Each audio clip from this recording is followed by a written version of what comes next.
สวัสดีพี่น้องสวัสดีFCทุกคนเนาะพี่น้องเมื่อนี้นี่ค่ะลงมาใต้เนาะมาสอนเบียกงานดองหนักน้องหนักตะลีเนาะพี่น้องน้องของสาวแคดดี้เนาะตอนนี้เขาเจ้ากำลังเตรียมเห็ดอีหยังเนาะแพ็กถั่วแพ็กบวงแล้วก็เห็ดแพ็กขนมเนาะแล้วก็จังน้อยเขาเจ้ากะสิถางงานอะไรเนาะพี่น้องเป็นนิสิทายบรรยากาศในงานในการเตรียมให้เบิ่งเนาะพี่น้องกำลังเตรียมนะพี่น้องกลางต่อการเสร็จแล้วแต่ว่าบททันในขาเนาะครูแล้วก็จะกำลังจัดนะพี่น้องมีที่พอปัดกลางพอปัดกลางอะไรกับต้นเตียงถูกแกเขาก็เตรียมแดดมีบ่หม้อใหญ่เบิดละ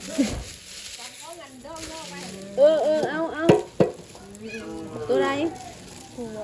มีจักหน่วยเห็ดกระปุกซองแล้วไปเอาช้าเลยละไปนั่งนี่ไปเอาเข้าไปเบิ่งกับซักแพทปะนี่นะพี่น้องกำลังจัดสถานที่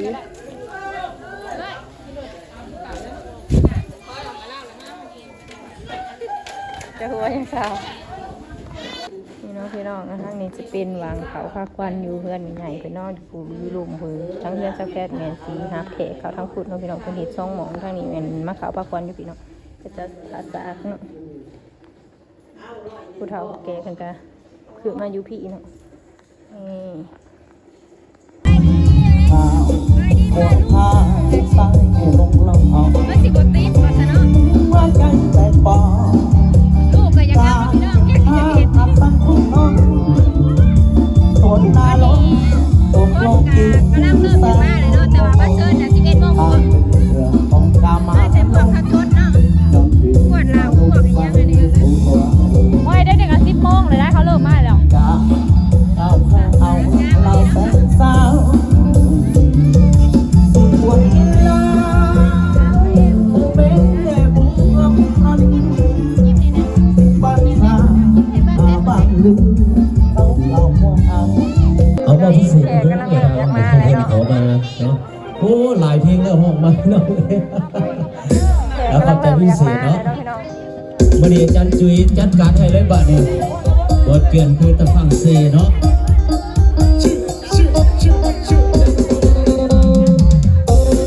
วันนี้ขอบใจทั้งเจ้าภาพเลยที่สุดเสริมมาด้วยสังเกตมาบอกการทำงาน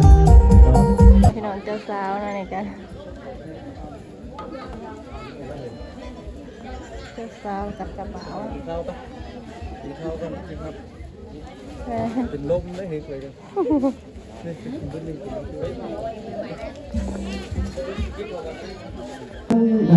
ตอนนี้แข่งเริ่มยังมาแต่ว่าที่มาในเราบริเวณหาบัตเตอร์เนาะเราประสบงานเขากับพี่ตาที่ได้ส่งที่สำนักสาธารณให้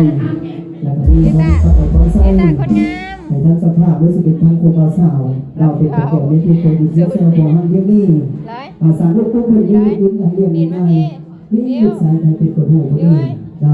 อาพิเศษเป็นการเป็นการเป็นการที่เป็นการสมัยสมัยเป็นสิ่งของสมัยเป็นมันเสนอคนรับเองเอาลูกเพลได้ลูกเพลนักกิจการนักศึกษาต่างๆโดยสำหรับปีใหม่การสิบห้องเราสำหรับคนไทยในที่เราปีเข้าเป็นสิ่งที่สมใจจิตเราตอนทำปีใหม่เราบักเป็นที่ได้ที่สุดส่วนที่เราสมัยนี้ให้สุดยอดสุดกลางสุดใหญ่แดงและพิเศษคนส่วนใหญ่ในที่งานเราเรื่องกับที่งานสมัยเช้าเราติดต่อกันมาได้เลยนะเด้อที่วันนี้ต้นทางที่วันนี้ดีบอกคนเราเป็นต้องการเรื่องอะไรตอนนี้เขาจะกำลังเสียงออกก่อนละมุงเนาะพี่น้องเป็นการที่เราเป็นใช้กันโดยเฉพาะทั้งแต่เราสองสั้นเท่าพิสูจน์ทั้งเท่าที่เท่าและก็จะเป็นทางภูมิยามีผลกระได้ลูกไผ่และได้ลูกเขยเป็นเกี่ยวดองสองสั้นไปมาหาสู่เพียงเป็นปั่นเป็นคนมาไปพูดกินป่าบ้างพี่กินเข่าเป็นพวกที่เรามาพี่กินเบียร์หักแทนเป็นปั่นกันไปไปมาหาสู่เขตกำลังหลังมาเนาะเขตบาเซินกำลังหลังมาเนาะพี่น้อง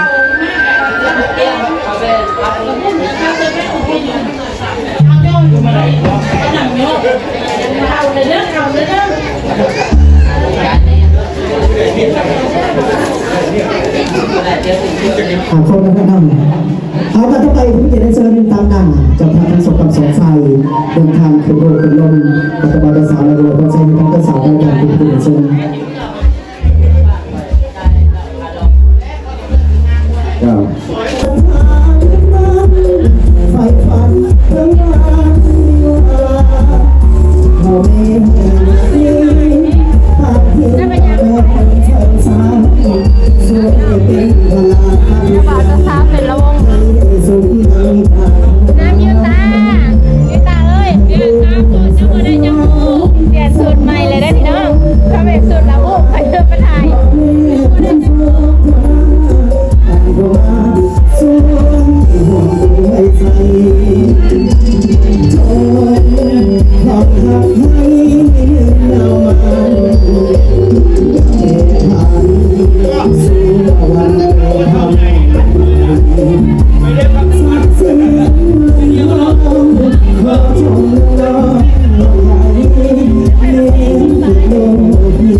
เรียนเสียงเพลงเรียนดีเด้อ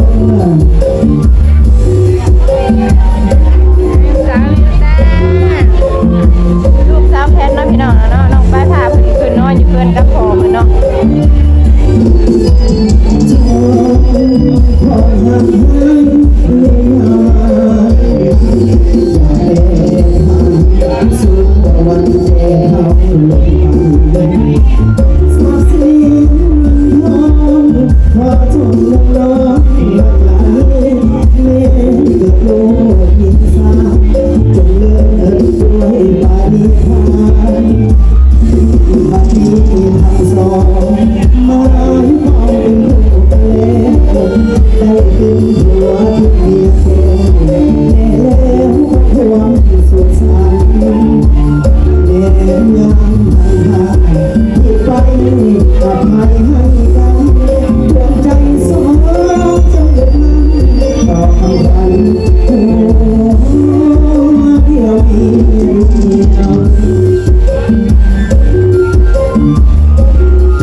ที่พาไปด้านกับเป็นหอบระบบสามัคคี